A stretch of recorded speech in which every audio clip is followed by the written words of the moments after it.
The Book of Judges, Chapter 1. After the death of Joshua, the Israelites asked the Lord, "Which tribe should go first to attack the Canaanites?" The Lord answered, "Judah, for I have given them victory over the land."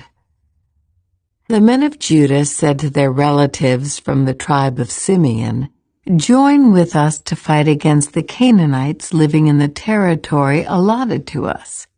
Then we will help you conquer your territory." So the men of Simeon went with Judah. When the men of Judah attacked, the Lord gave them victory over the Canaanites and Perizzites, and they killed 10,000 enemy warriors at the town of Bezek. While at Bezek, they encountered King Adoni-Bezek and fought against him, and the Canaanites and Perizzites were defeated. Adoni-Bezek escaped, but the Israelites soon captured him and cut off his thumbs and big toes. Adoni-Bezek said, "I once had 70 kings with their thumbs and big toes cut off, eating scraps from under my table. Now God has paid me back for what I did to them."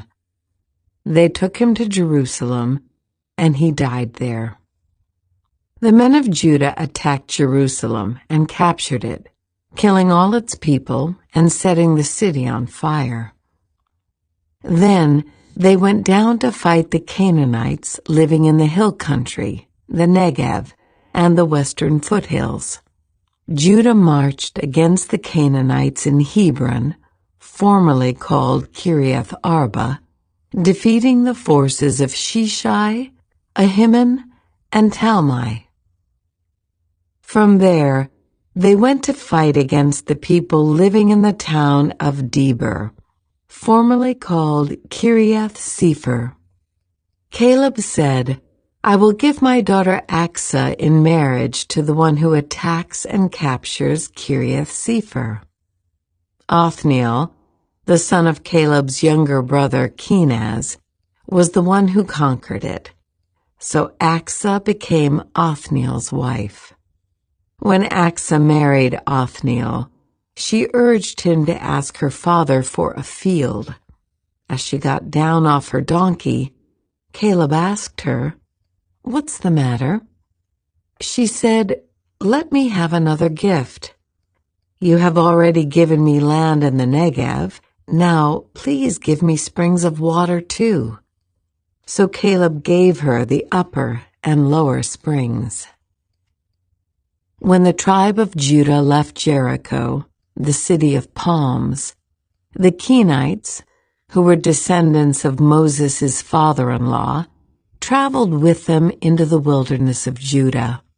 They settled among the people there near the town of Arad in the Negev. Then Judah joined with Simeon to fight against the Canaanites living in Zephath, and they completely destroyed the town.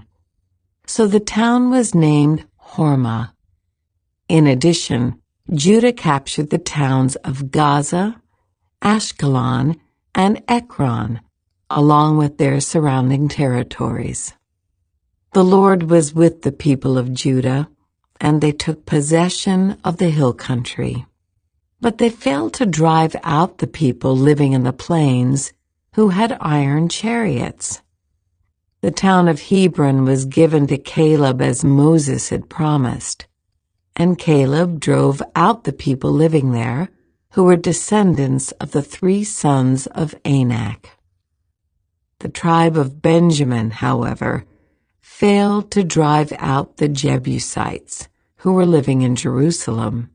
So to this day, the Jebusites live in Jerusalem among the people of Benjamin. The descendants of Joseph attacked the town of Bethel, and the Lord was with them. They sent men to scout out Bethel, formerly known as Luz.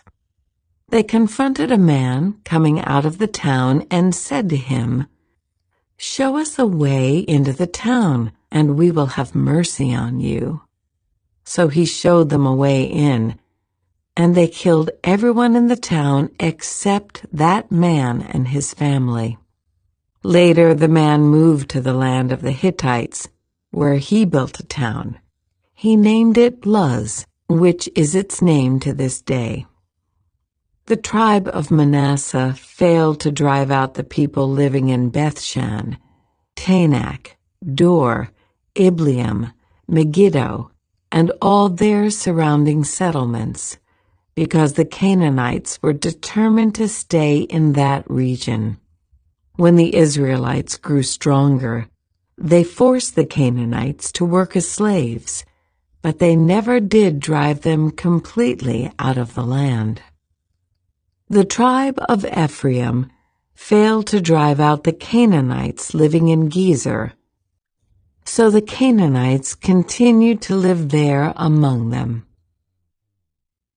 The tribe of Zebulun failed to drive out the residents of Kitron and Nahalol, so the Canaanites continued to live among them. But the Canaanites were forced to work as slaves for the people of Zebulun.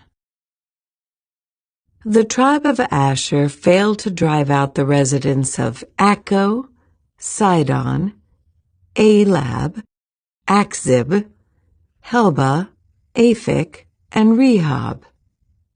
Instead, the people of Asher moved in among the Canaanites, who controlled the land, for they failed to drive them out.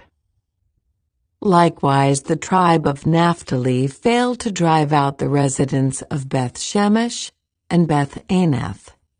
Instead, they moved in among the Canaanites, who controlled the land.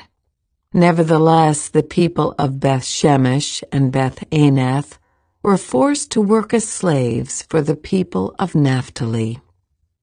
As for the tribe of Dan, the Amorites forced them back into the hill country and would not let them come down into the plains. The Amorites were determined to stay in Mount Heres, Ajalon, and Shaalbim.